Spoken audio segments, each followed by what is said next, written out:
ఏడో నిజాం నవాబు అరాచకాలను ఏదైతే సృష్టించారో సుమారు 2 లక్షల మంది చనిపోవడం జరిగింది. 65,000 మంది ఆడపడుచులను మానభంగం చేసి హిందూ మతం నుండి ముస్లిం మతానికి మార్చాలని ఎన్నో ప్రయత్నాలు చేశారు.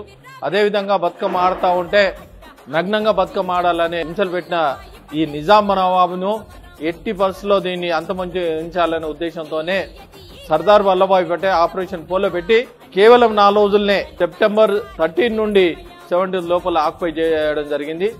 1948లో ఏదైతే విమోచన దినం అయ్యిందో ఆ రోజు నుంచి 1998లో విద్యాసాగర్ గారు ఏదైతే మన రాష్ట్ర ప్రెసిడెంట్ ఉండేనో అప్పటి నుంచి ఎల్కే అద్వానీ గారు హోమ్ మినిస్టర్ గా ఉన్నప్పుడు విమోచన దినం చేయాలని సుమారు ఇప్పటికి 27 సంవత్సరాలైంది.